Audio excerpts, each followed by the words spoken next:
سيئات أعمالنا من يهده الله فلا مضل له ومن يضلله فلا هادي له أي فلم تجد له وليا مرشدا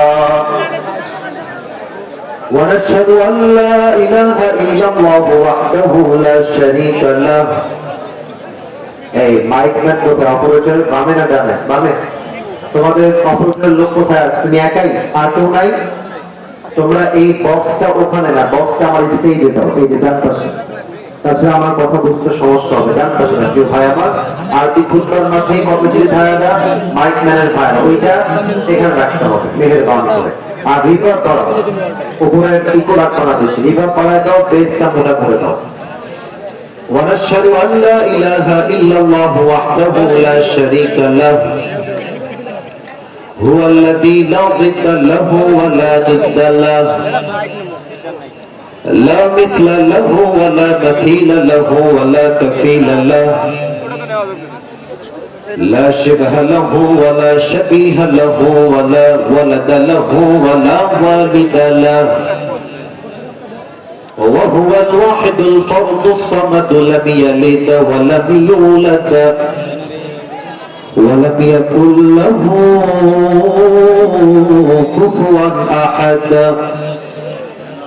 ونشهد أن سيدنا ونبينا وحبيبنا وحبيب ربنا وطبيبنا وطبيب أرواحنا محمدا عبد الله ورسوله أرسله بالحق بشيرا ونذيرا وداعيا إلى الله بإذنه وسراجا وقمرا منيرا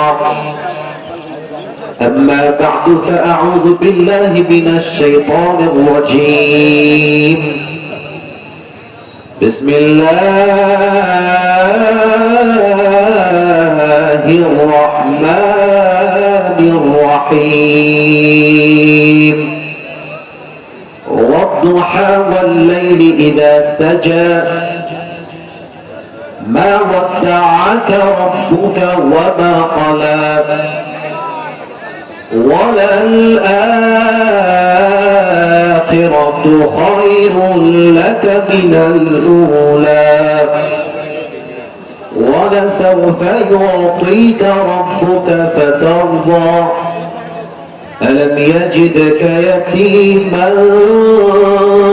فآوى ووجدك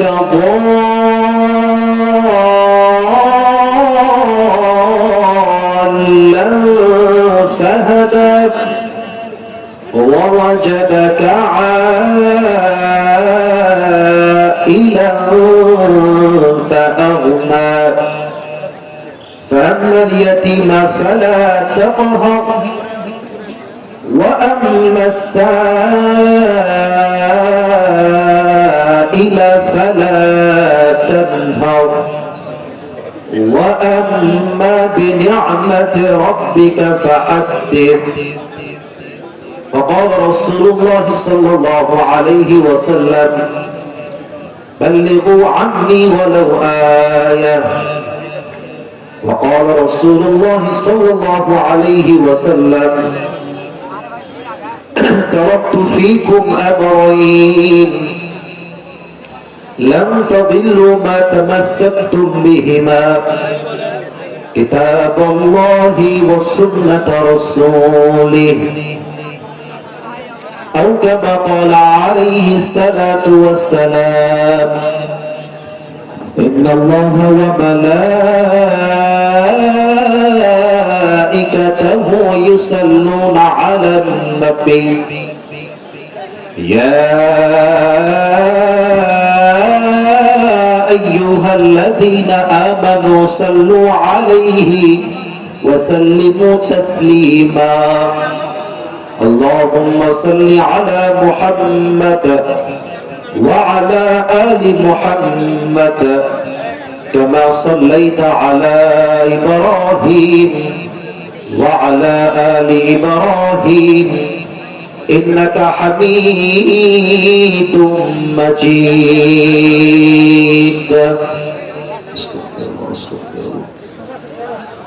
আমার রংপুরের মিঠাপুকুরের ভাইরা কেমন আছেন আপনারা সবাই? আলহামদুলিল্লাহ, আল্লাহ তাআলার শুকরিয়া যে আল্লাহ তাআলা আমাকে অনেক ভালো রেখেছেন। আল্লাহর অশেষ শুকরিয়া এবং মেহেরবানি। পীর মহিউদ্দিন নুরানি হাফেজিয়া মাদ্রাসা ও ইয়াতিমখানা হাফেজ ছাত্রদের পাগড়ি প্রদান উপলক্ষে আজকে দ্বিতীয় দিন ব্যাপী মাহফিল হয়েছে। আজকে শেষ দিন। আজকে এই প্রোগ্রামে কথা বলেছেন প্রিয় ভাই কারি মাওলানা শামসুজ্জামান সিদ্দিক। আমি প্রিয় ভাইয়ের জন্য দোয়া করি আল্লাহ তাআলা প্রিয় ভাইয়ের কণ্ঠকে ইসলামের কণ্ঠ হিসেবে কবুল করুন। বলেন সবাই আমিন। আর বলেছেন হাফেজ মাওলানা নসরুল ইসলাম। যারাই বলেছেন কোরআন থেকে হাদিস থেকে বলেছেন, সবার কথা অনুযায়ী আল্লাহ তাআলা আমাদের সবাইকে আমল করার তৌফিক দান করুন। বলেন সবাই আমিন। আমাদের আজকের এই প্রোগ্রামে প্রধান অতিথি আছেন জননেতা অধ্যাপক মোহাম্মদ গোলাম রব্বানী, আমির বাংলাদেশ জামাত ইসলামী রংপুর জেলা শাখা। উনি এসেছেন, অষ্টম কথাও বলে গেছেন। আমি ওনার কথার জন্য দোয়া করি আল্লাহ ওনাকে আরো সুন্দর সুন্দর কথা বলার তৌফিক দান করুন। বলেন সবাই আমিন। এবং উনি একজন মজলুম নেতা, অনেক নির্যাতনের শিকার তিনি হয়েছেন। আমি দোয়া করি আল্লাহ তাআলা ওনার সমস্ত কষ্ট এবং সমস্ত নির্যাতনকে তার সন্তুষ্টির ওসিলা হিসেবে কবুল করুন। বলেন সবাই আমিন। আমাদের আজকে এই প্রোগ্রামে সভাপতি আছেন আলহাজ মোহাম্মদ আজিজুর রহমান সরকার, সভাপতি পীর মহিউদ্দিন নুরানি হাফেজিয়া মাদ্রাসা চড়ারহাট। উনি কি এসেছেন? আচ্ছা, আমার ডানেই আছেন, খুবই ভদ্র মানুষ। ভুল যে হয়েছে উনি পরিপূর্ণ স্বীকার করে ফেলেছেন, আমি খুব খেয়াল করেছি বিষয়টা। যাই হোক, একটা মাহফিল সুন্দর হয় কমিটির দায়িত্বের জন্য, আর একটা মাহফিল নষ্ট হয় কমিটির দায়িত্ব অবহেলা হওয়ার জন্য। আমি কোনো কমিটিকে গালি দেওয়ার জন্য আসি নাই, বাজে ব্যবহার করার জন্য আসি নাই। ভালোবাসা পেতে হলে অহংকার দিয়ে নয়, অ্যাটিটিউড দেখিয়ে নয়, ভাব দেখিয়ে নয়। ভালোবাসা অর্জন করতে হয় একমাত্র ভালোবাসার মাধ্যমেই যুবক ভাইরা। আমি কিছু রাগ করেছি কারণ 35 মিনিট যাবত বসে থাকা আমার হয়তো জীবনের এরকম অভিজ্ঞতা আজকে প্রথম হলো। আমার জীবনে অভিজ্ঞতা হয়নি। আর রংপুর তো আমি এটা এক্সপেক্টই করি না, কারণ রংপুরের মানুষ they are very smart, they are very handsome, ঠিক না বলেন? তো আল্লাহ তাআলা যে ভুল হয়ে গেছে সেই ভুলগুলোকে ক্ষমা করে দিয়ে আগামীর পথকে আমাদের চলার জন্য সহজ করে দিক। বলেন সবাই আমিন। আমার আজকের এই মাহফিলে যে দৃশ্য আমি দেখতে পাচ্ছি, আপনারা সবাই নিজেরাই একবার আশেপাশে জানে বামে নিজেরাই তাকায় দেখেন। সবাই একবার তাকান পুরো মাহফিলটা। And now look at my face. আমার দিকে সবাই এবার তাকান, আমার দিকে। Look at me, আমার দিকে তাকান। আমি এখন যা বলবো এটা আশা করছি আপনারা আমার সঙ্গে একমত হবেন। আজকের মাহফিলে যত অডিয়েন্স এসেছে, আমার বিশ্বাস 80% যুবক বেশি আসছে। যুবক ভাই আজকের মাহফিলে আল্লাহ প্রত্যেকটা যুবককে অমরে ফারুকের মতো ইসলামের সৈনিক হিসেবে কবুল করে। আমিন। আজকের মাহফিলে বসতে পেরে আমরা সবাই খুশি না বেজার? সকলেই দিল থেকে পড়েন আলহামদুলিল্লাহ। আমি একটা কথা শুরুতেই অ্যানাউন্সমেন্ট দিতে চাই ঘোষণা হিসেবে। আমার এই বছরের সবচেয়ে বেশি কল, সবচেয়ে বেশি দাওয়াত, সবচেয়ে বেশি মানুষ যেই মাহফিলে আমার আসে এটা হচ্ছে রংপুরের মাটি। যুবক ভাইরা সবচেয়ে বেশি রংপুর, দিনাজপুর, নীলফামারী, কুড়িগ্রাম, আপনাদের ঠাকুরগাঁও, পঞ্চগড় মানুষ যে কি পরিমাণ ভালোবাসে বলার কোনো ভাষা আমার কাছে নাই। ইভেন আপনারা জানলে অবাক হবেন, এই রংপুরের মাটির মাহফিল মানুষ ইউটিউবে সবচেয়ে বেশি দেখে। না, এটা শো অফ করার জন্য বলছি না বা পাম দেওয়ার জন্য, এটা সত্য কথা। আপনি চাইলে একটু রিসার্চ করতে পারেন। তার মানে কি, রংপুরের মাটি ইসলামের ঘাঁটি। যুবক ভাই, অতএব আপনারা যখন আমার সাথে কথা বলবেন, কাপুরুষের মতো নয়, বীর পুরুষের মতো কথা বলতে হবে। রাজি আছেন তো সবাই? ইনশাআল্লাহ বলুন সবাই আমাকে। এই কোরআন লাগবে, একটা কোরআন লাগবে ভাইজান, এটা কোরআন দিলে খুবই ভালো হয়। আমাকে উত্তর দেন সবাই। দেশটা কি পরাধীন না স্বাধীন? এই দেশ স্বাধীন কারা করেছে?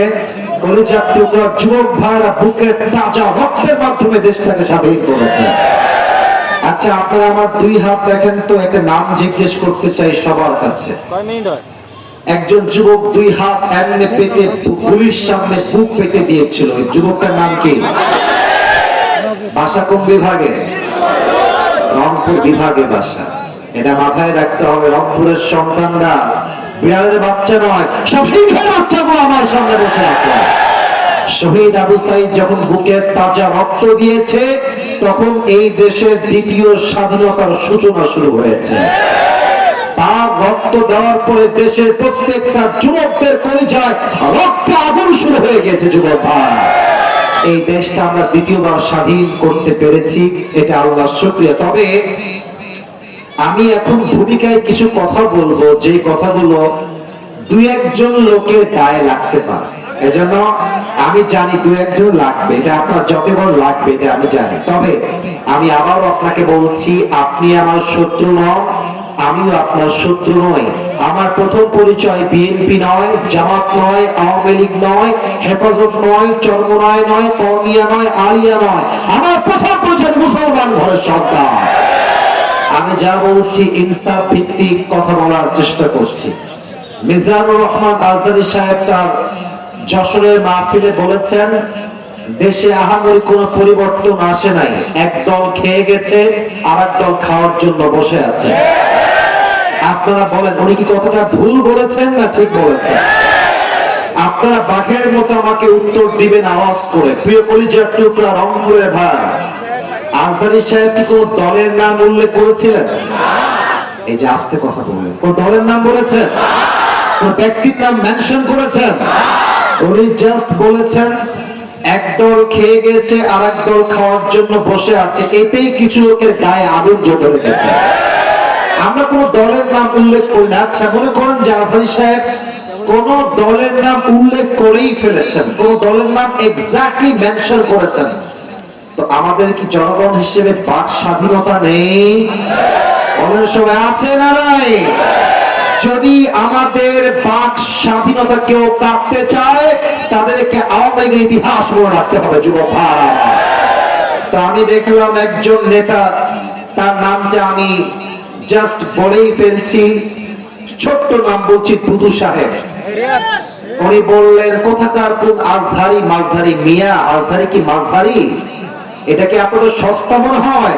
আজহারি এই জায়গা হচ্ছে ভারতের ব্র্যান্ডের নাম। যুবক ভাই আমার, আচ্ছা আপনি বলেন, এই যে একজন নেতা, দলের নেতা, একজন আলেমকে বলছে আজহারি মাঝহারি কোথাকার কে, এটাই প্রমাণ যে সে মানুষটা শিক্ষিত হতে পারে না। একজন শিক্ষিত মানুষ আলেমকে কথা বলবে পরিপূর্ণ শ্রদ্ধার সাথে, সম্মানের সাথে। রংপুরের ভাই আমার, আচ্ছা আপনি আমাকে বুঝায় বলেন, মনে করেন যে আজহারী সাহেব কোন একটা কথা ভুলই বলেছেন, আমরা তার অন্ধভক্ত নই, আমরা অন্ধভক্ত নই, ভুল হলে ভুল, ঠিক আছে, আপনি দ্বিমত পোষণ করবেন, এটা একটা আদব আছে, সম্মান আছে। আপনি বলবেন যে আমাদের সকলের প্রিয় মিজানুর রহমান আজহারী সাহেবের কথা বলেছেন, আমার মনে হয় ব্যাপারটা এরকম না হয়, এরকম হলে আরো ভালো হতো। আপনি রেসপেক্ট দিয়ে বলেন। আপনি যখন আজহারীকে মাঝহারি বলে গালি দেন, কলিজার টুকরা যুবকদের রক্তক্ষরণ শুরু হয়ে যায়। যুবক, তবে হ্যাঁ, একজন বললেন যে আজহারী সাহেব, আসেন আপনি রাজনীতির নাম লেখা, আপনি রাজনীতি করেন, আপনি ওই দলে যান, সেই দলে যান, যশোরের মাহফিল আপনার ইউটিউবে আজকে সার্চ দিবেন, জুম করবেন যশোরের মাহফিলটা, ড্রোন ফুটেজ বা পেছনের ফুটেজ দেখবেন, যত মাহফিলে অডিয়েন্স এসেছে 95 যুবক ভাই আছে মাহফিলে এসেছে।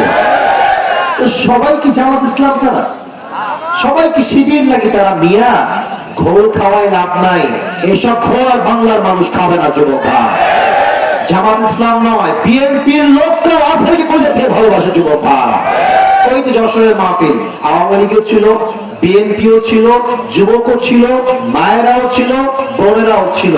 অতএব আমাদের ভালোবাসা দলের জন্য নয়, জামাতের জন্য নয়, কোন ব্যক্তির জন্য নয়, আমাদের ভালোবাসা একমাত্র কোরআনের ভালোবাসা, একমাত্র আল্লাহর জন্য ভালোবাসা। এটা আচ্ছা, যেই দলগুলো এভাবে আজহারীকে কটাক্ষ করছেন, এই যে 20 লাখ মানুষের সামনে কটাক্ষ করলেন, ওখানে কি সবাই আজহারের ভক্ত না? তো আপনি যে গালিটা দিলেন, যার বুকে আপনি আঘাত দিলেন, আচ্ছা ভাবেন যে আজহারি সাহেবকে আমি ভালোবাসি, কথার কথা, তো আমার ভালোবাসার মানুষকে যে গালি দিবে, আমি কি তাকে আর ভোট দিব নাকি? কথা বলেন, ভোট দিব নাকি? আপনি আমাকে সম্মান করবেন, আমার ভালোবাসার মানুষকে সম্মান করবেন, আপনাকে আমি স্যালুট জানাবো যুবক ভাই, আচ্ছা কে বলেন? মেহেরবানি করে দলাদলি করবেন না। স্বৈরাচার বিদায় নিয়েছে, ওই চ্যাপ্টার ক্লোজ। আগামী দেশ হবে ইসলামের বাংলাদেশ, আমার বাংলাদেশ। কেউ যদি রুখে দিতে চান, মনে রাখবেন ইসলামকে যারাই রুখতে এসেছে কেউ রুখতে পারে নাই, তারা মাটির নিচে মিশে নিঃস্বার্থ হয়ে বেঁচে হয়ে গিয়েছে। আল্লাহ প্রত্যেকটা মানুষকে কথাগুলো বোঝা এবং আমল করার তৌফিক দান করুক, করেন সবাই আমিন। আপনারা যারা মাহফিলে এসেছেন আজকে, আপনাদের বউ আছে কার কার, একটু হাত তুলেন তো। ও আছে আছে আছে, হাত নামান, আপনারা জানেরা হাত নামান, সব মুরব্বীরা হাত তুলেছে। আপনাদের বউ নাই, সিঙ্গেল কারা কারা একটু করে যা যুবক ভাইরা হাত তোলেন। ইন্নালিল্লাহ। স্যার আপনারা দেখেন, আপনারা দেখেন, আপনাদের কারো বউ নাই? এ আমি বিশ্বাস করি না, মিথ্যা না সত্যি? আহা, হাত নামাও যুবক ভাই। আমি মিঠাপুরে লাস্ট টাইম বলেছিলাম যে বউ ছাড়া জীবনটাই বৃথা যুবক ভাই। আসলে শীতকালে যার বউ নাই একমাত্র সেই বোঝে কম্বল দিয়ে কোনো শীত দূর হয় না। আমি আমার আব্বাজানদের পায়ে হাত রেখে একটা আবদার করতে চাই, এই শীতকালে আপনার ছেলেকে বিয়ে দেন আব্বা, আর দেরি করিলেন না যুবক ভাই, কথা ঠিক আছে কিনা বলো? আমি প্রায় বলি যে যুবকদের শীত দূর হবে কম্বল দিয়ে নয়, ল্যাব দিয়ে নয়, একমাত্র বউ দিয়ে যুবকদের শীত দূর হবে। আল্লাহ আমার প্রিয় আব্বাজানদেরকে বোঝার তৌফিক দান করে পড়াবে। তবে কথা হচ্ছে কি জানেন, সব বাবা মা বুঝলেও অনেক মেয়েরা কিন্তু বুঝতে চায় না। তারা বলে যে হাম শাদি তো উসি সে হি করেঙ্গে জিসকে পাস বহুত সারা পয়সা है। দেখবেন অনেক মেয়ের কথা বলতে কষ্টে আমার বুকটা ফেটে যায়। অনেক মেয়ে টাকা পাইলে টাকলা বুইড়ার সাথে বিয়ের পিড়িতে না, এরকম মেয়ে তো রংপুরে নাই, আর নাই। থাকলে আল্লাহ হেদায়েত দান করুক, পড়ার সবাই আমিন। আজকে আমরা তিনটা তাকবীর দিব। প্রথম তাকবীর দিবেন বিবাহিত ভাইরা, দ্বিতীয় তাকবীর দিবেন আমার প্রিয় সিঙ্গেল ভাইরা। I would like to test everyone who is more powerful. মুরব্বি মুরব্বি, এই যে আব্বাজান, আমার আব্বাজান কই যায়? ধরেন তো আব্বাজানকে, কই যায় আব্বাজান? আব্বাজান বসে পড়ুন। আচ্ছা ওয়াশরুমে গেলে যাক, সমস্যা নাই। প্রথম তাকবীর দিবেন বিবাহিত ভাইরা। বিবাহিত ভাইরা একটা কাশি দেন, আওয়াজ বেশি না, ভালো মানে ভাই। আচ্ছা বিবাহিত ভাই দেখা যাক কত জোর আপনাদের গায়ে আছে। বিবাহিত আব্বা জানেরা, যুবক ভাইরা তাকবীর দিবেন, নারে তাকবীর। না, আওয়াজ ভালো আছে, আওয়াজ ভালো আছে। দেখা যাক সিঙ্গেলরা কি জিতে না হারে। সিঙ্গেলরা একটা কাশি দাও আমার সাথে। আপনারাই নাম্বার দিবেন, আমি কিন্তু কিছু বলবো না, দেখা যাক কে পারে। সিঙ্গেল ভাইরা তাকবীর দিবেন, বিবাহিত ভাইরা কিপ কোয়াইট, কিপ সাইলেন্ট, চুপ থাকবেন। আপনারা কথা বললে কিন্তু আপনারা হেরে যেতে পারেন। সিঙ্গেল ভাইরা তাকবীর দাও, নারে তাকবীর। বিবাহিত ভাইরা সো সরি, বলো না, আজকে আপনারা হেরেই গেলেন। আজকে সিঙ্গেল না জিতে গিয়েছে, ঠিক কিনা বলেন? এবার সবাই মিলে তাকবীর দিবেন এমন জোরে যে তাকবীরের ঠেলায় আমি স্টেজ ভেঙে নিচে পড়ে যাব। কাশি দেন সবাই মিলে, তাকবীর দিবেন সিংহের মতো। আল্লামা দেলোয়ার হোসেন সাইদি হুজুরের নাম শুনেছেন না? এত আস্তে কম কেন, নাম শুনছেন না? হুজুর বলতেন যে বিড়ালের মতো 500 বছর বেঁচে থাকার কোনো দাম নাই, সিংহের মতো 1 ঘন্টা গর্জন দিয়ে আমরা বাঁচতে চাই। আল কোরআনের আলো, আল হাদিসের আলো, কোরআন হাদিস যেখানে, আলেম ওলামা যেখানে,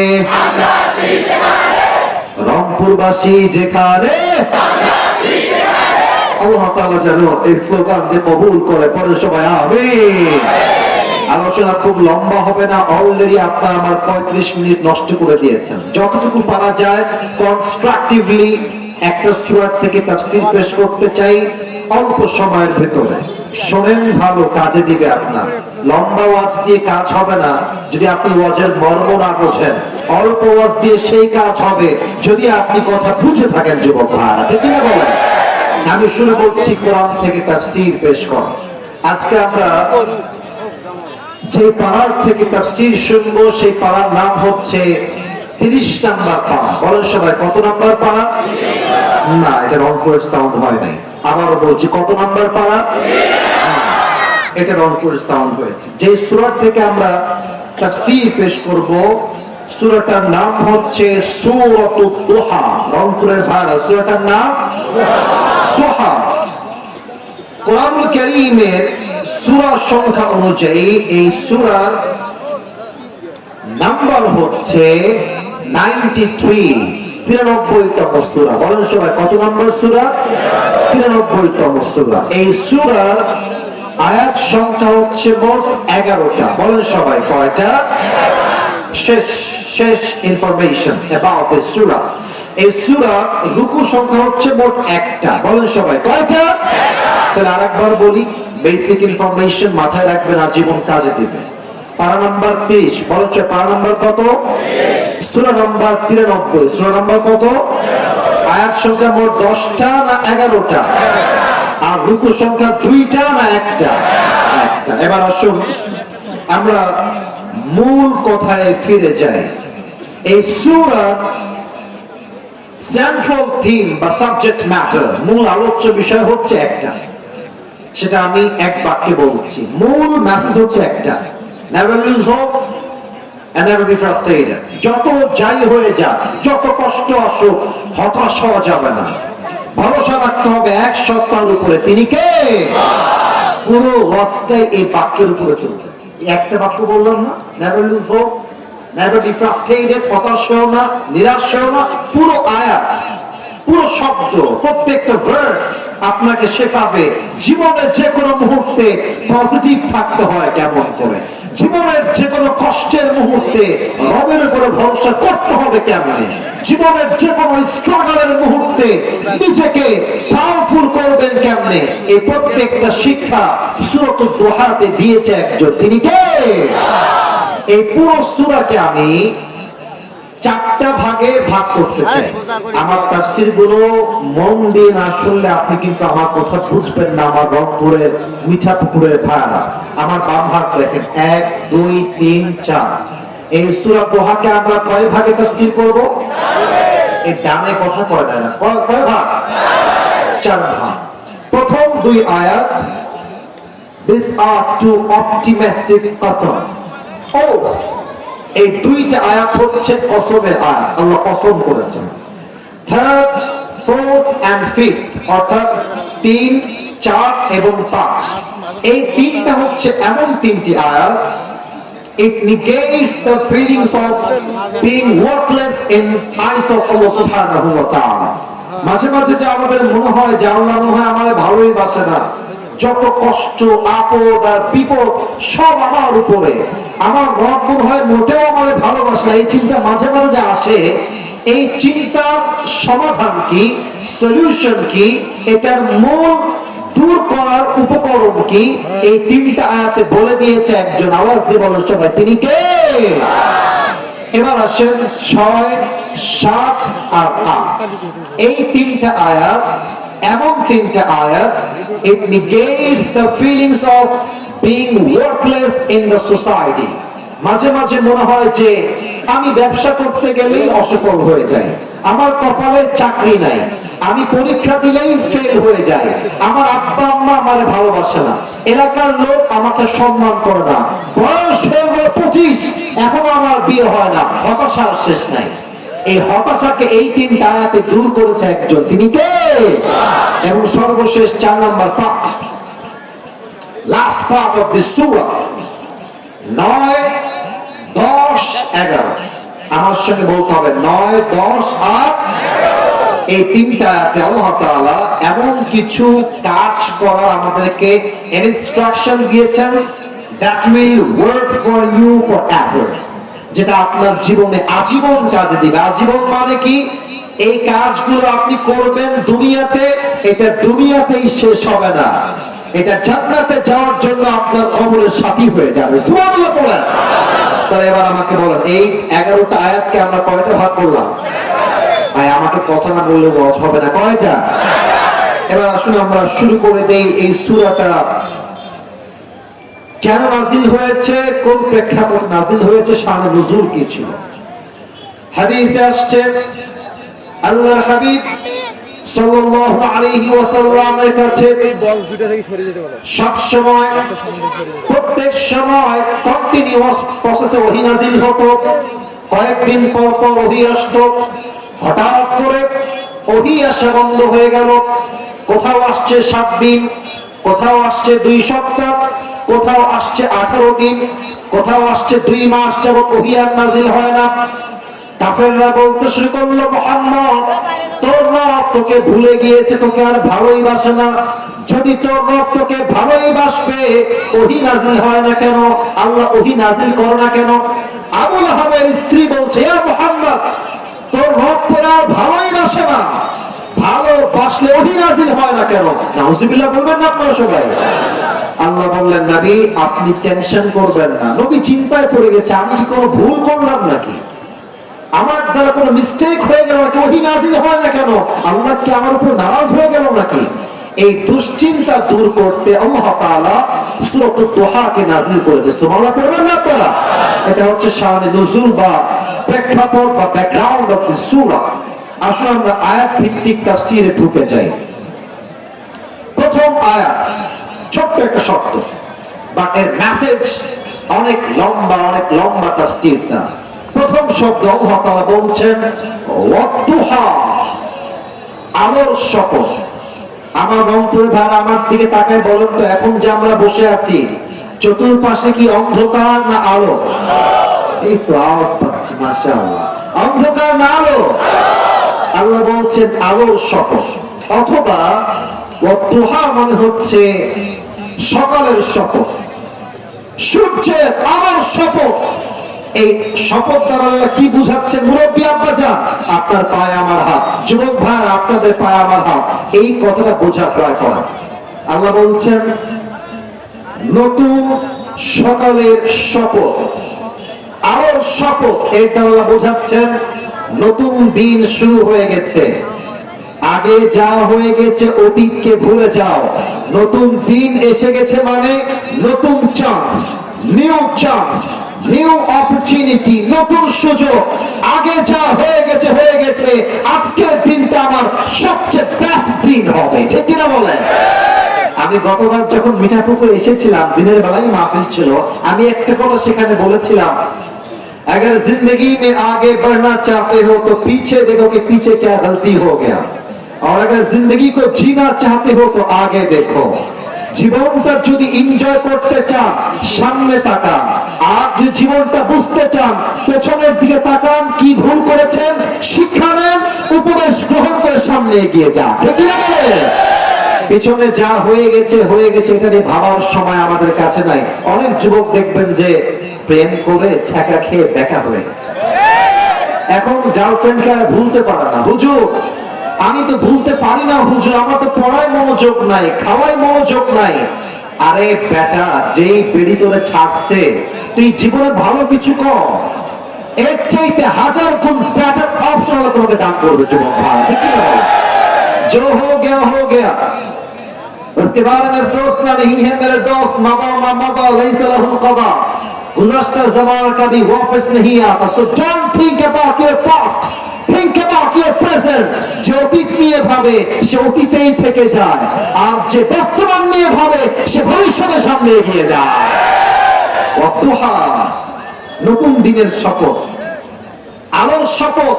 যা হয়ে গেছে, নতুন করে আবার শুরু করো। আচ্ছা বলেন তো সবর কাকে বলে? অনেকে বলবে সবর মানে শুধু ধৈর্য না। আজকে আমি শুনলাম সবর কাকে বলে। এই কই যায় শোনামনি, না খবরদার এই ধান্দা করো না। কেউ যদি উঠে যাও লুঙ্গি টাইনা ধরে বসা দিবেন আজকের মাহফিল, তবে খুলে যেন না যায়। খবরদার কেউ যাবে না। কাশিদের সবাই সবর কাকে বলে এটা আপনি জীবনেও শোনেন না, আমি আজকে আপনি প্রথম বলছি হয়তো। সবর কাকে বলে? সবর হচ্ছে পরিস্থিতি আপনার আওতার বাহিরে, পরিস্থিতি আপনার ক্যাপাসিটির বাহিরে, আপনার বাপ আপনার বিপক্ষে, আপনার মা আপনার বিপক্ষে, আপনার বউ আপনার এগেইনস্টে, সমাজের লোক আপনার বিপক্ষে, আপনার বন্ধু আপনার বিপক্ষে, এত কষ্ট আপনার জীবনে চলছে, সেই মুহূর্তে দুইটা কাজ আপনি মাস্ট করছেন। এক, আপনার স্বপ্নের জন্য যেই কাজ আপনি রেগুলার করেন, সমস্ত কষ্টের মাঝে সেই কাজটা আপনি করেই যাচ্ছেন, এবং হাজারো হতাশা হাজারো কষ্ট আমার মনে আছে, আমি আল্লাহর আইনের বাহিরে যাচ্ছি না, স্বপ্নের কাজও করে যাচ্ছি কষ্টের মাঝে, আল্লাহর আইনকে মানছি। এটার নাম হচ্ছে আসল ধৈর্য। কথা বোঝেন না আপনারা সবাই? আচ্ছা, মনে করেন যে আপনার গাড়ি আছে, বাড়ি আছে, টাকা আছে, বউ সুন্দরী, বাপ মা আপনার পক্ষে, আপনি কাজ করতে পারবেন, খুবই সাধারণ ব্যাপার, মন তো ভালো, কাজ তো করতেই পারবেন।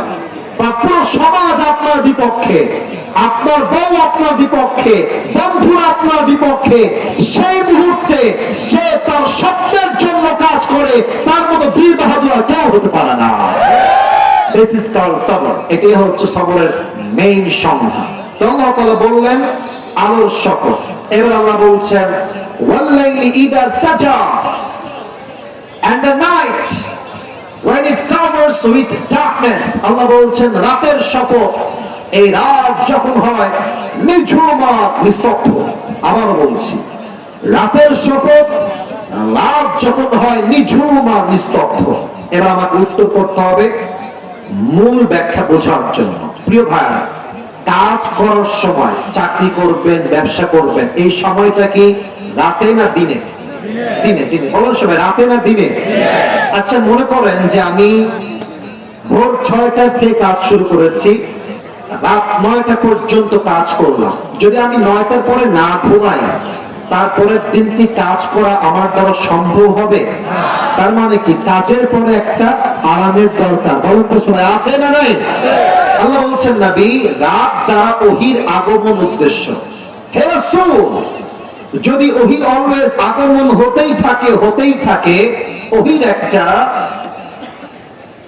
প্রেসার আছে, চাপ আছে। যদি ওহী নাজিল হতেই থাকে, একটা পর্যায়ে গিয়ে আপনি ক্লান্ত হয়ে যাবেন, ওহীর প্রেসার আপনি সামলাইতে পারবেন না। হে আমার নবী, হে আল্লাহর হাবিব, দিন শেষে রাত না আসলে যেন ভালো লাগে না, ঠিক তেমনি ভাবে ওহী যদি নাজিল হতেই থাকে, আপনি ক্লান্ত হয়ে যাবেন।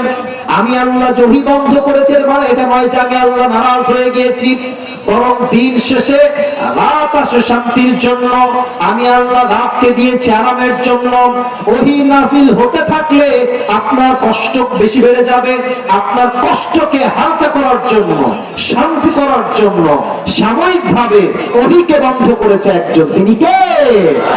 তার মানে দিন দ্বারা ওহীর আগমন উদ্দেশ্য, আর রাত দ্বারা ওহীর অনাগমন উদ্দেশ্য। দিন শেষে রাত না আসলে যেমন বান্দার ভালো লাগে না, এক্স্যাক্টলি ওহী অলওয়েজ নাজিল হলেই নবীর কষ্ট হয়ে যাবে। নবীর কষ্টকে দূর করতে ওহীকে বন্ধ করেছে একজন, তিনি কে? এবার আল্লাহ বলছেন 3 নম্বর আয়াত, শুরু হয়ে গেল 2 নম্বর চ্যাপ্টার। আমি একটা ঘটনা বলতে চাই, আমার কথা কি বোঝা যায়? আস্তে বলে না, বোঝা কি যায় কি যায় না? আল্লাহ বলছেন মা ওয়াদাআকা রাব্বুকা ওয়া মা ক্বালা। নবী, সবাই আপনাকে ভুলতে পারে, আপনার হাত ছাড়তে পারে, বাট আপনার হাত ছাড়বে না একজন, তিনি কে? আমরা যারা এখানে বসে আছি, এখান থেকে নিয়ে এই পুরো এই পর্যন্ত, আশা করছি আপনারা একমত হবেন আমার সাথে।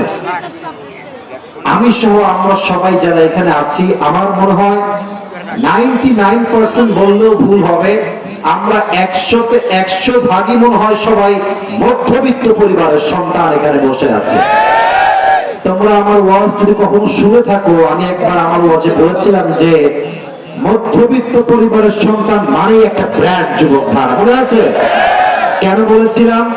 আপনি আমাকে বাইক দিবেন তাও চলবে, সাইকেল দিবেন তাও চলবে, কার দিবেন তাও চলবে, বলবেন যে কিছুই দিব না, হেঁটে হেঁটে আসো তাও চলবে, কারণ আমি বড়লোক ঘরের ব্রয়লার মুরগি খেয়ে ব্রয়লার মুরগি ছেলে নয়, আমি মধ্যবিত্ত পরিবারের সন্তান, আমি কঠোর পরিশ্রমী সন্তান, ঠিক না বলে? আমাদের যাদের মধ্যবিত্ত পরিবার আছে, আমরা বুঝি যে গোস্তের দাম কত বেশি, আমরা বুঝি যে একটা ভালোবাসার দাম কত বেশি, আমরা বুঝি একটা গাড়ির দাম কত বেশি দামি, আমরা বুঝি একটা R15 করে শখের বাইক যুবক আছে কিনা বলো? তবে হ্যাঁ, একটা কথা এখানে মেসেজ দিতে চাই। আল্লাহ বলছে, শোন, তোর যত কষ্ট হোক, যত আপদ আসুক, কেউ তোর পক্ষে নাই, আমি আল্লাহ আগেও ছিলাম, আজও আছি, আগামীতেও থাকবো, ঠিক কিনা বলে? সেই দিন একটা কথা আমি আমার মাহফিলে বলছিলাম যে আমি যখন ওয়াজ মাহফিল প্রথমের দিকে শুরু করেছিলাম, আমার কাছে যত কল আসতো, কলগুলো আমি নিজেই রিসিভ করতাম। এটা আমি কয়েকদিন আগেও আমার মাহফিলে বলেছিলাম। তো হঠাৎ একদিন কল আসলো, আসরের নামাজের পরে একজন মেয়ে কল দিয়েছে। আমি প্রথমে কল ধরে সালাম দিলাম, তো দেখলাম যে একজন মেয়ে উত্তর দিচ্ছে। পরে দেখলাম যে উনি একজন মা বয়সী মানুষ, আন্টি বয়সী মানুষ। তো কথার মাঝে হয়তো আমি বললাম কেমন আছেন বা কি দরকার, এমনই কথা হচ্ছে,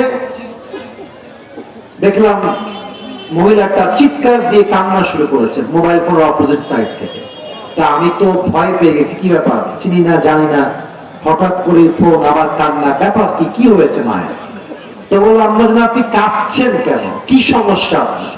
তো উনি বললেন যে তুমি আমার ছেলের মতো হবা বাবা, আমি তোমাকে কল দিয়েছি আইসিইউ রুম থেকে, আমি অজ্ঞান ছিলাম, আমার হুঁশ ছিল না, আমি ক্যান্সারের রোগী, আমি বেশি দিন বাঁচবো না, ডাক্তার আমাকে বলেছে বেশির চেয়ে বেশি আমি হয়তো বা 7 দিন বাঁচতে পারি, আমার ক্যান্সারের রোগ হয়েছে। তা আমার মনে হচ্ছে বাবা যে দুনিয়াতে আমাকে আর কেউ ভালোবাসে না, ছেলে মেয়ে বাবা মা, আজকে আমার পাশে কেউ নেই, আমার মনে হচ্ছে আমি কি করব? আমি মাকে বললাম, আম্মা জান, দুইটা কথা অলওয়েজ মাথায় রাখবেন। এক নাম্বার কথা, যার কেউ নাই তার কে আছে? এত সুন্দর করে আপনারা বললেন, বলুন সবাই, যার কেউ নাই তার কে আছে? আর একটা কথা আম্মা জান, ডাক্তার আপনার হায়াত আর মৌতের মালিক নয়, মৌত এবং হায়াতের মালিক কে? ডাক্তার যা বলেছে ইটস মেবি, ইটস পারহ্যাপস, এটা হতেও পারে নাও হতে পারে, বাট রবের উপরে যে ভরসা রাখে সে কোন ঠকতে পারে না। আমরা জান সবরের পরিচয় দেন, আর আল্লাহ আপনার সঙ্গে আছে, বিশ্বাস রাখেন। তো যাই হোক, কথাবার্তা বলে ফোন কেটে দিয়েছি, লম্বা সময় আর কথাই হয় না। দীর্ঘ 3-4 মাস পরে আবার আমার ফোনে কল আসলো, আমি কল রিসিভ করলাম, ওই সেই মায়ের কল। বললাম, কে বলছেন? বলছে, বাবা আমাকে চিনতে পেরেছো? বললাম, না, কে বলছেন বললে খুব ভালো হয়। তো বললো যে আমি তোমার সেই মা, ওই যে বলেছিলাম আইসিইউ তে ভর্তি আছে, তোমার মনে আছে? হ্যাঁ হ্যাঁ আম্মা জান বলেন, কি অবস্থা? বলছে, বাবা আমার ক্যান্সারই আর নাই, আমি তো বেঁচে আছি, আমার ক্যান্সারই নাই। তো এরপর শিক্ষা কি পেলেন? যত কষ্ট আসুক, যত অভাব আসুক, আল্লাহ তাআলা বলছেন, মা ওয়াদাআকা রাব্বুকা ওয়া মা ক্বালা, তোর পাশে কেউ নাই, মনে রাখিস আমি আল্লাহ তোর সাথে অলওয়েজ ছিলাম, আছি, থাকবো। সুবহানাল্লাহ। ওরে ভাই, জোরে কর সুবহানাল্লাহ। ওয়ালাল আখিরাতু খায়রুল লাকা মিনাল উলা, যদি আপনার মন এতেও না ভরে, আল্লাহ আবার আপনাকে সান্ত্বনা দিচ্ছেন। আচ্ছা, আজকে কি বার? সোমবার, তাই না? কালকে কি বার? Sorry for this. ওকে, আজকে সোমবার, কালকে কি বার? আমি এই আয়াতের আপনাকে 2টা তাফসীর করব, দেখেন আপনার সঙ্গে মিলে কিনা। আচ্ছা, আগে যতটা খারাপ ছিলাম এখন অনেকটা ভালো আছি না?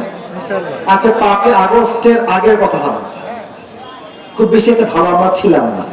হক কথা বললেই রাজাকার জঙ্গিবাদ আর মৌলবাদ। এখন ভালো আছে। আল্লাহ বলছে আগামীর দিনটা আজকের দিনের চাইতে ভালো হবে।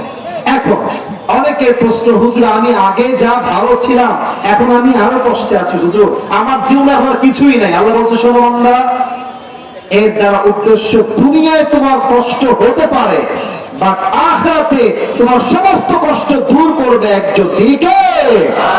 প্রথম ব্যাখ্যাটা মিলাই দেই। আমি আজহারীর নাম আগেও বলেছি, আবারও বলছি, আপনারা সবাই আল্লামা দেলোয়ার হোসেন সাঈদী হুজুরকে দিল থেকে ভালোবাসেন তো নাকি? আচ্ছা, আপনাদের মনে আছে কিনা আওয়ামী স্বৈরাচাররা সাঈদী সাহেবকে বলেছেন তিনি হচ্ছেন রাজাকার, আর সাঈদী সাহেব ওপেনলি মাইক নিয়ে বলেছিলেন 1971 সালের কোন প্রকার দেশ বিরোধী শক্তির কোন কাদা মাটি সাঈদীর গায়ে লাগে না, রংপুরের ভার আছে কিনা বলে।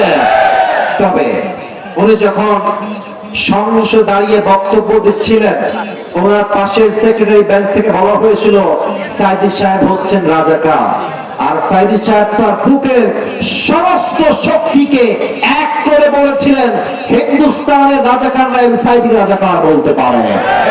আচ্ছা দেখেন তো, সাঈদী সাহেবকে এত মিথ্যা ট্যাগ দেওয়া হলো যে উনি রাজাকার, উনি এই, উনি সেই, ওনার সম্মান কি কমলো না বাড়লো? কমলো না বাড়লো?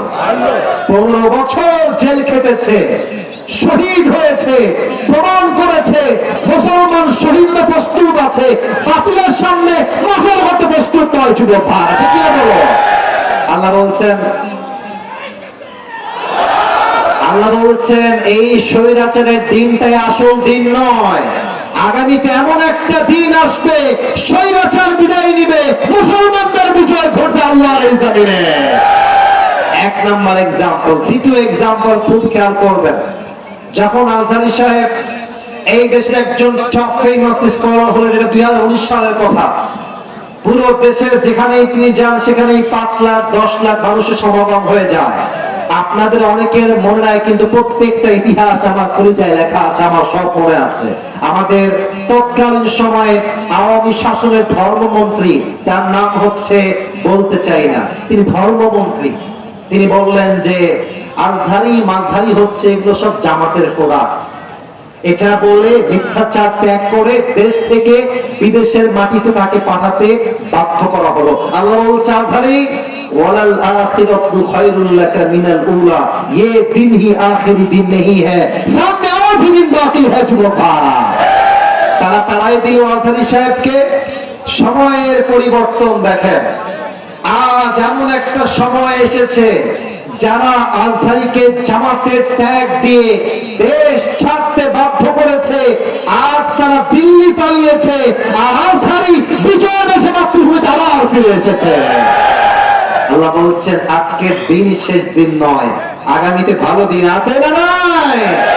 অতএব প্রিয় ভাইরা, ইসলাম পন্থীদের উপরে বাধা ছিল, আছে, থাকবে। আল্লাহর হাবিবকে একজন সাহাবী এসে বলল, হে আল্লাহর হাবিব, আর কত মার খাবো?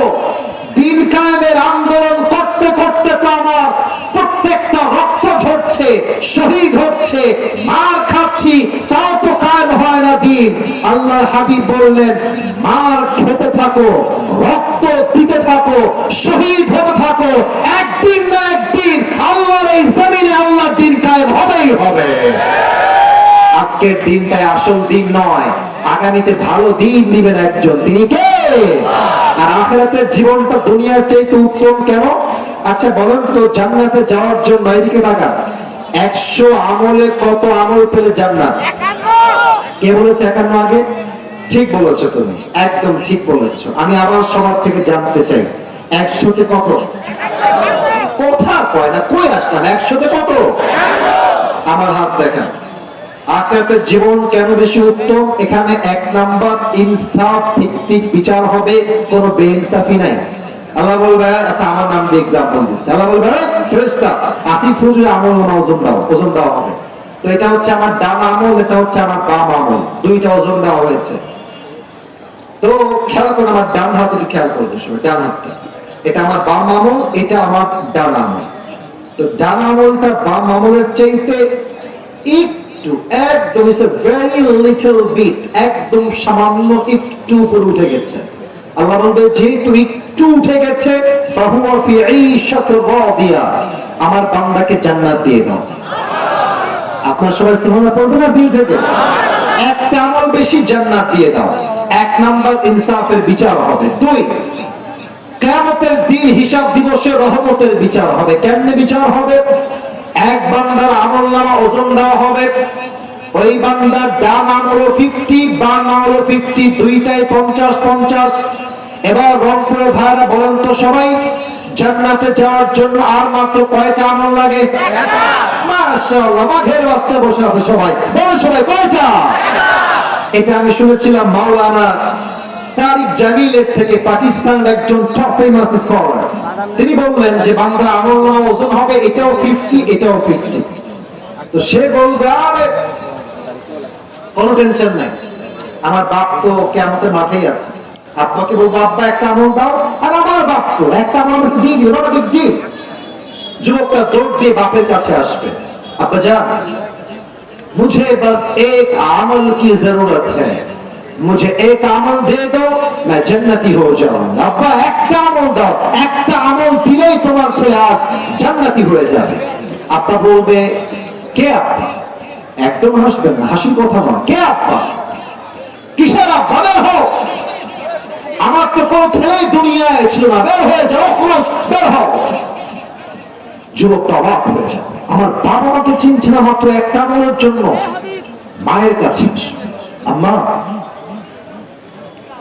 একটা আমল দাও, अगर तुम्हारी लड़के को एक अमल मिल जाए तो आज जन्नती हो जाएगा। একটা আমল পেলে তোমার ছেলে জান্নাতি হয়ে যায়। মা বলবে কে ছেলে, কে মা? ও খরচ, বের হয়ে যাও, গেট আউট ফ্রম হিয়ার। আমার তো কোনো ছেলেই ছিল না, বের হও।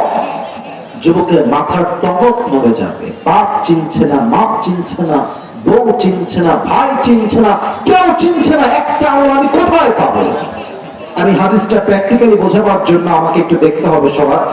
আমি পুরোটা বোঝাতে পারবো না অভিনয় করে, জাস্ট এতটুকু বোঝাই যে যুবকটা এতটা হতাশ হয়ে যাবে, ডান হাঁটু আর বাম হাঁটু দুইটা উঠাবে এই বুক বরাবর, আর এই দুই হাত এমনি দিয়ে চুপচাপ বসে কান্না করবে একটা আমলের জন্য। কিয়ামতের ময়দানে একজন যুবক তার কাছে দৌড় দিয়ে আসবে, এবার ডাক দিয়ে বলবে ভাই তুমি ইতনি পরেশান क्यों हो, तुम्हें क्या चाहिए मुझे बताओ। ভাই তুমি তো চিন্তিত কেন, তোমার কি লাগবে আমাকে বলো। সে তাকায় বলবে ধুর মিয়া, আপনি কে? জানতো এখান থেকে। বাপ চিনছে না, মা চিনছে না, বউ চিনছে না, who are you? তুমি কে? বের হও, তুমি আমার কোনো কাজেই আসবে না। তো সে বলবে ভাই मुझे बताओ तो सही तुम्हें क्या चाहिए, हो सकता है कि मैं तुम्हारी मदद कर भी सकता हूं, হতে পারে যে আমি তোমার সহযোগিতা করতেও পারি। तो अनेक काकुतिर पर से बोलबे भाई मेरी जो दोनों अमल है दोनों 50-50 हो गया है, अगर मैं जन्नत में जाना चाहूं तो मुझे बस एक अमल की जरूरत है। जन्नते जेते चाइले आमार अमल लागबे मात्र एकटा। बोलबे सिर्फ एक अमल की जरूरत है तुम्हें, তোমাকে একটা আমল লাগবে আর নয়। বলছে yes I just need on good deeds, একটা আমল হলেই জান্নাতি। ও আচ্ছা ঠিক আছে যাও, ওই একটা আমল আজকে তোমার ভাই তোমাকে দান করবে। না সুবহানাল্লাহ, দিল থেকে হয় না, কোন সুবহানাল্লাহ। আমি চশমাটা খুলছি জাস্ট রিঅ্যাকশন বোঝাবার জন্য। এমনে আরে ভাই তুমি আমাকে একটা আমল দিবা, বাপ দেয়নি, মা দেয়নি, বউ দেয়নি, বাচ্চা দেয়নি, যাদের জন্য পুরো জীবনটাই কামা করলাম, কেউ আমাকে একটা আমল দেয় না, তুমি আমাকে একটা আমল দিবা। क्या ये सच है या झूठ है? तुम वाकई में मुझे एक আমল देने वाले हो मेरे भाई, একটা আমল দিবা? আরে ভাই আপনি নিবেন কিনা তাই কর। আরে ভাই দেন দেন। একটা আমল নিয়ে সোজা আল্লাহর কাছে দৌড় দিন, আল্লাহ ये देखो मुझे एक अमल मिल गया है, मुझे अभी के अभी जन्नत में दाखिल करा दो। আল্লাহ একটা আমল পেয়ে গেছি, জান্নাত দাও। আল্লাহ বলবে এই কি রে, তোকে একটা আমল কে দিল রে? তোর বাপ দেয়নি, ভাই দেয়নি, বউ দেয়নি, মা দেয়নি, কেউ দেয়নি, किसने तुझे एक अमल दिया है? কে দিল? ও বলবে हादा अखी, this is my brother who has given me this all this, इसने मुझे एक अमल दिया है, এই আমার ভাই একটা আমল দিয়েছে। আল্লাহ বলবে doesn't make any sense, तेरा दिमाग तो ठीक है, बाप ने नहीं दिया, माँ ने नहीं दिया, भाई ने नहीं दिया, बीवी ने भी नहीं दिया, तू कौन होता है एक अमल देने वाला? तू क्या একটা আমল দিলি? और যুবক ডাক দিয়ে বলবে अल्लाह मैं क्या बताऊं, मेरे पास अमल है तो बस एक ही अमल है, अगर वो एक अमल है तो भी मैं जहन्नम में जाऊंगा, नहीं है तो भी मैं जहन्नम में जाऊंगा। আমার কাছে আমল আছে মাত্র একটা, ও থাকলেও আমি জাহান্নামী, না থাকলেও আমি জাহান্নামী। তা আমি ভাবলাম আমার একটা আমল দিয়ে আমার কোন ভাই যদি জান্নাতি হয়ে যায় তো দয়া করে মায়া করে দান করতে সমস্যা কোথায়? तो मैंने मेहरबानी करके एक अमल जो है वो मैंने अपने भाई को सदका कर दिया। আল্লাহ বলবে ও আচ্ছা আচ্ছা, তার মানে তুমি রবের চাইতে বেশি দয়াময় হতে চাও না? আমার রহমান, আমার রহিম, I am the most merciful, I am the most gracious, I am the most kindful Lord, मुझसे बड़ा मेहरबान और कोई नहीं हो सकता। आज तुझे एक अमल मिल गया है, 51 हो गया है, तू जन्नत में जा, मगर तू अकेले जन्नत में मत जाना।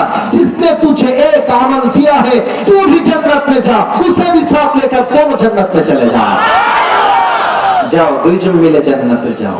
একজন যাবা কেন? কারণ ইনসাফ হবে, দুই রহমত হবে। এক ইনসাফের বিচার হবে, দুই মায়ার বিচার হবে, দয়ার বিচার হবে। এই জন্য দুনিয়ার জীবনের চাইতে আখিরাতের জীবনকে উত্তম ঘোষণা করেছে একজন, তিনি কে? ওয়ালাল আখিরাতু খায়রুল লাকা মিনাল উলা। চারটা তো বেজেই গেল, আপনি তো বিরক্ত হয়ে গেছেন নাকি? বিরক্ত হন নাই তো আপনারা? আমি একজন যুবক চাই যার বউ নাই, দাঁড়িয়ে একবার তাকবীর দিবে, লিল্লাহি তাকবীর। বাঘের বাচ্চা কে আছে এখানে? দাঁড়িয়ে যান দেখি। লিল্লাহি তাকবীর, লিল্লাহি তাকবীর, আল্লাহু আকবার, আল কোরআনের আলো, আল্লাহু আকবার। মাশাআল্লাহ, ভাইয়ের বিয়ে খুব ভালো হবে না বোঝা যাচ্ছে, কারণ সাউন্ড খুব ভালো না। আচ্ছা, আরেকজন লাগবে না, আমি দিচ্ছি, আমি পারবো ইনশাআল্লাহ। সবাই মিলে কাশির লেগে আর সবাই দেন কাশিমে।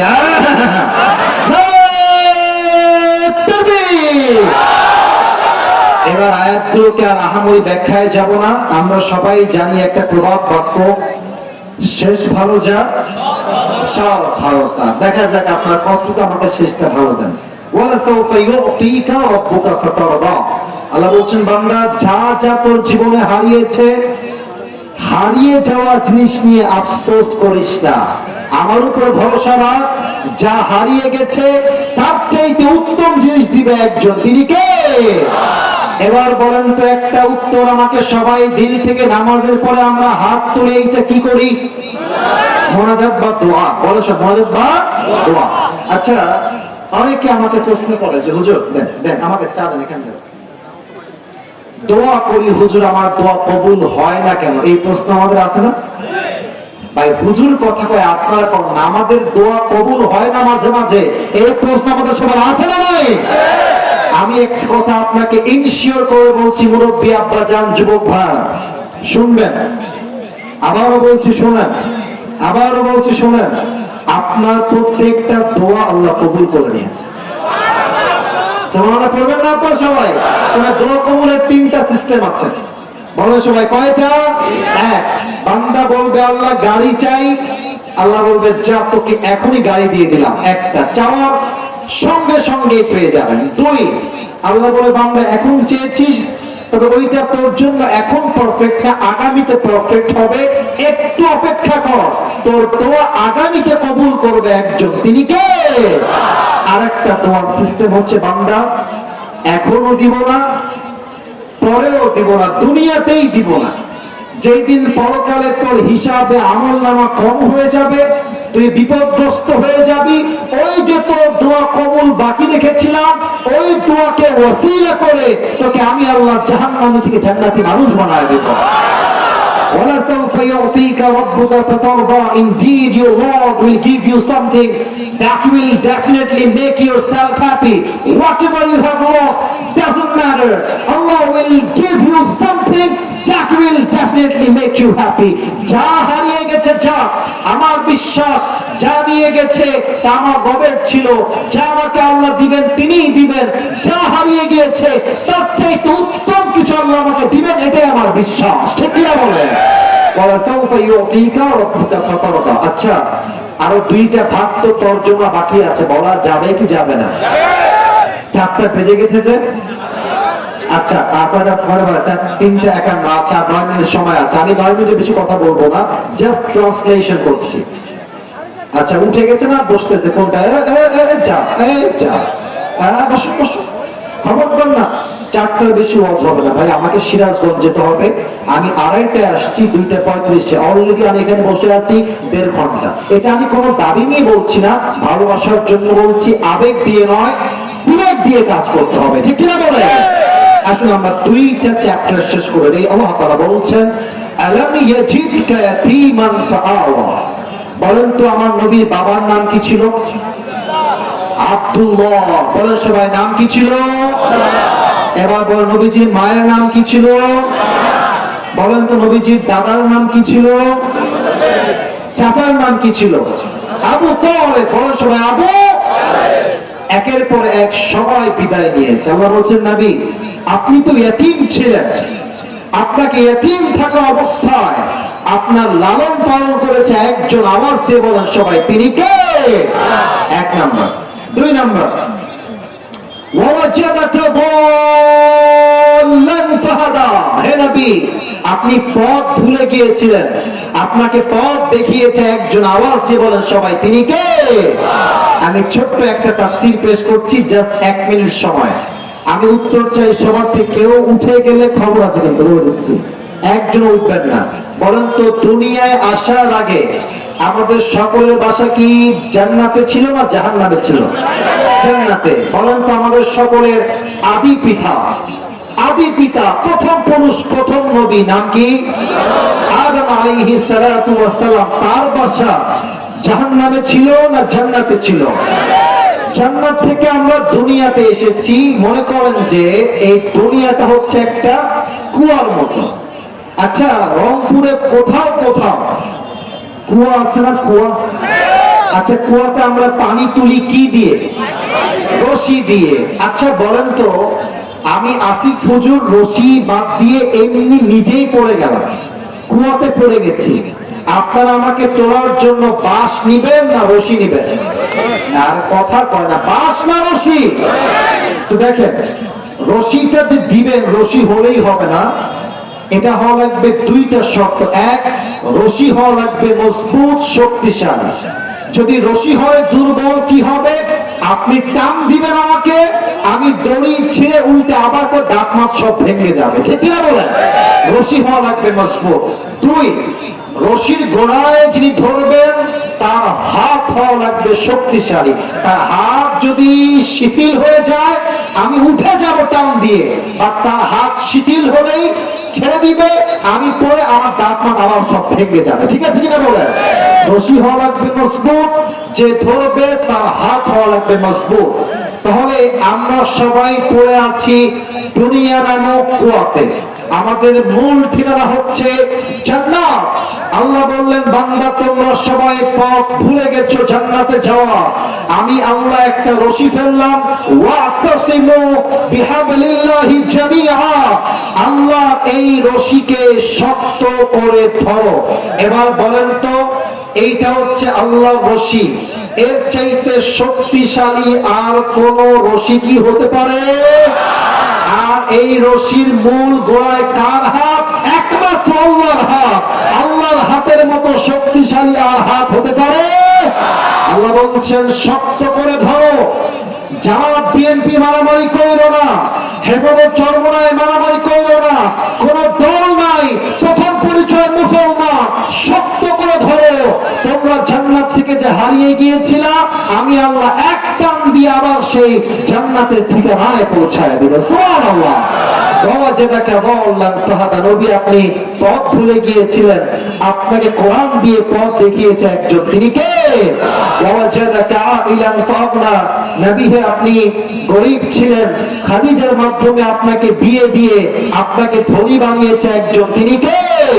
এবার 3টা আমাদের জন্য ইনস্ট্রাকশন। 1, ফামাল ইয়াতীমা ফালা তাকহার, ইয়াতীমের সঙ্গে খারাপ ব্যবহার করো না। ওয়াম্মা সাইলা ফালা তানহার, কেউ চাইতে আসলে খালি হাতে ফিরিয়ে দিও না।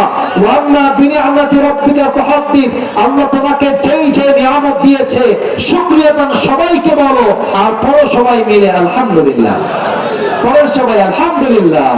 এবার সবাই 2 হাত তোলেন, সবাই 2 হাত তোলেন। আমার সঙ্গে ওয়াদা করতে হবে। বলেন সবাই হুজুর একবার কাশি দেন, গলা ঠিক কর। এবার বাঘের মতো রংপুরের সাউন্ডে বলেন সবাই, হুজুর আমাদের ওয়াদা, দোয়া, বলেন সবাই, দোয়া না করে আমরা কেউ উঠে যাব, এই যে হাত দেখতে চাই, যাব না, বলেন সবাই ইনশাআল্লাহ। এবার হাত নামান, যারা দাঁড়িয়ে আছেন দোয়ার জন্য বসে পড়েন। রংপুরের ভাইরা বসে যাবে, আমি জানি বসে যাবে, সবাই ভদ্র। রংপুর মানেই আমরা ভদ্র ঘরের সন্তান, ঠিক না বলে? এই যে বসে যাচ্ছে, এই যে বসে যাচ্ছে, মাশাআল্লাহ, বসে পড়ো, দোয়ার জন্য বসে। এখানে একটা স্লিপ আসছে, এই বসেন বসেন, আমার কাছে আসছে একটা স্লিপ, উত্তর আমি দিচ্ছি 1 মিনিট সময়ের মধ্যে। আমাকে প্রশ্ন করা হয়েছে, হুজুর এখানে অনেক যুবক আছে যারা পর্নোগ্রাফির নেশায় আসক্ত, এদের করণীয় কি? আমি ছোট্ট একটা কথা বলতে চাই। প্রথম উপায় হচ্ছে বিয়ে করে নেওয়া যুবক ভাই। বিয়ে করে ফেললে নিজের যে সেক্সুয়াল ডিমান্ডস আছে এটা পরিপূর্ণ হয়ে যায়, এবং হাজার হাজার যুবক জেনার থেকে বেঁচে যায়, পর্নোগ্রাফি থেকে বেঁচে যায়, ঠিক কিনা বলে? 2 নাম্বার, আপনার চোখটাকে নামিয়ে রাখবেন। সোশ্যাল মিডিয়ায় ইনস্টাগ্রাম হতে পারে, টিকটক হতে পারে, ফেসবুক হতে পারে, ইউটিউব হতে পারে, রিয়েল লাইফ হতে পারে। যখনই মেয়ে মানুষ দেখবেন চোখটা নামায় ফেলবেন আর পড়বেন আস্তাগফিরুল্লাহ। যেই বান্দা বেশি বেশি ইস্তিগফার পাঠ করে তাকে জিনার থেকে বাঁচায় দেয় একজন, তিনি কে? 3 নাম্বার, কখনো একা একা থাকবেন না।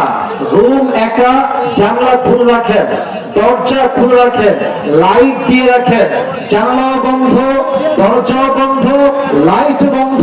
শয়তান বলবে এবার অন কর, পর্নোগ্রাফি দেখ, ঠিক আছে কিনা বলে? যত একা থাকবেন গুনাহের সংখ্যা তত বেশি। 4 নাম্বার, অলওয়েজ ওযু অবস্থায় থাকবেন।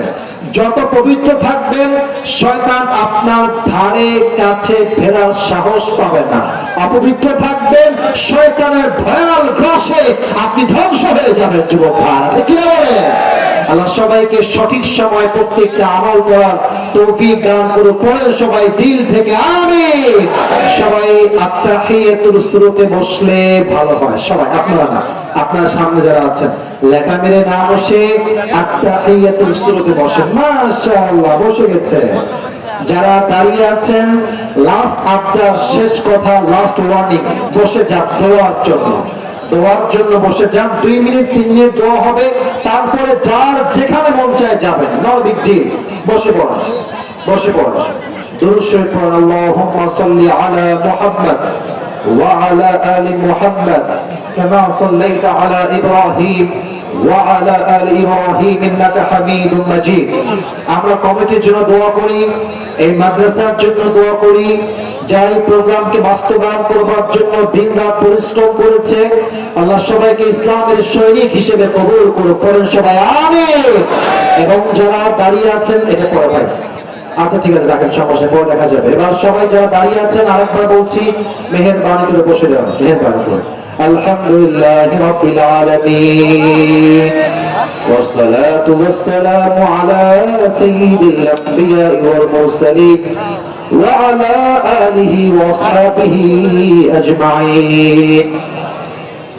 আল্লাহ রাব্বুল আলামিন তোমার শাহী দরবারে হাত তুলেছে আসরের নামাজের ঠিক পূর্ব মুহূর্তে। আল্লাহ, শত শত যুবক ভাইরা, মুরব্বী আব্বা জানরা, মায়েরা, বোনেরা হাত তুলেছে। আল্লাহ, সূরাতুদ দুহা থেকে অল্প সময়ে কিছু তাফসীর পেশ করেছি। আল্লাহ, আমার কথায় ভুল ভ্রান্তি হতে পারে, ভুল ভ্রান্তিগুলো ক্ষমা করে দিয়ে সঠিক কথা অনুযায়ী আমল করার তৌফিক সবাইকেই তুমি দান করে দাও। আল্লাহ, আল্লাহ রাব্বুল আলামিন দয়া করে মেহেরবানি করে আমার যে কলিজার টুকরা যুবক ভাইরা হাত তুলেছে, আল্লাহ প্রত্যেকটা যুবক ভাইকে তুমি 5 ওয়াক্ত নামাজি যুবক হিসেবে কবুল এবং মঞ্জুর করে নাও। আল্লাহ, আজকে এই মাহফিলকে বাস্তবায়ন করবার জন্য যারা অর্থ দিয়ে সহযোগিতার হাত বাড়িয়ে দিয়েছে, সকলের দানকে তুমি তোমার সন্তুষ্টির ওয়াসিলা হিসেবে কবুল এবং মঞ্জুর করে নাও আল্লাহ।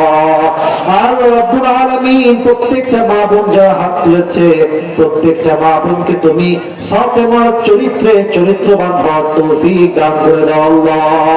আল্লাহ রাব্বুল আলামিন দয়া করে মেহেরবানি করে ইয়েতিমখানা হাফিজিয়া মাদ্রাসা উদ্যোগে আজকের এই প্রোগ্রাম আয়োজিত হয়েছে আল্লাহ, এই মাদ্রাসার সমস্ত ভাবকে তুমি তোমার গায়েবী খাজানা থেকে দূর করে দাও আল্লাহ। আল্লাহ রাব্বুল আলামিন দয়া করে মেহেরবানি করে আমার যে মুরব্বী আব্বা জানরা হাত তুলেছে আল্লাহ, দীর্ঘ 1.5 ঘন্টার বেশি মুরব্বীরা বসে আছে আল্লাহ, প্রত্যেকটা মুরব্বী আব্বা জানকে তুমি ইসলামের সৈনিক আবু বকর রাদিয়াল্লাহু তাআলা আনহুর মতো কবুল এবং মঞ্জুর করে নাও আল্লাহ। আল্লাহ রাব্বুল আলামিন দয়া করে মেহেরবানি করে আমাদের পক্ষ হতে যাদের জনম দুঃখিনী আম্মা জান, জনম দুঃখী আব্বা জান বিদায়ের অন্ধকার কবর চলে গিয়েছে, সকলের কবরকে তুমি জান্নাতের বাগান হিসেবে কবুল এবং মঞ্জুর করে নাও আল্লাহ। যে হাফেজ ছাত্র আজকে পাগড়ি নিয়েছে আল্লাহ, প্রত্যেকটা হাফেজকে তুমি যুগ শ্রেষ্ঠ আলেম হিসেবে কবুল এবং মঞ্জুর করে নাও আল্লাহ। আমরা যারা আমিন আমিন বলছি, আমাদের অনেকের মনে অনেক নেক উদ্দেশ্য আছে আল্লাহ, সকলের মনের নেক উদ্দেশ্যকে তুমি কবুল এবং মঞ্জুর করে নাও আল্লাহ। আল্লাহ রাব্বুল আলামিন দয়া করে মেহেরবানি করে আজ যেমন আমরা সবাই একসঙ্গে বসতে পেরেছি, জান্নাতুল ফেরদাউসে সবাই যেন একসঙ্গে মেহমান হয়ে থাকতে পারি আল্লাহ, সেই তৌফিক আমাদের সবাইকে তুমি দান করে দাও আল্লাহ। রব্বানা তাকাব্বাল মিন্না ইন্নাকা আনতাস সামিউল আলিম ওয়া তুব আলাইনা ইন্নাকা আনতাত তাওয়াবুর রহিম। সুবহান রাব্বিকা রাব্বিল ইজ্জাতি আম্মা ইয়াসিফুন ওয়া সালামুন আলাল মুরসালিন والحمد لله رب العالمين. أراك الله إن شاء الله.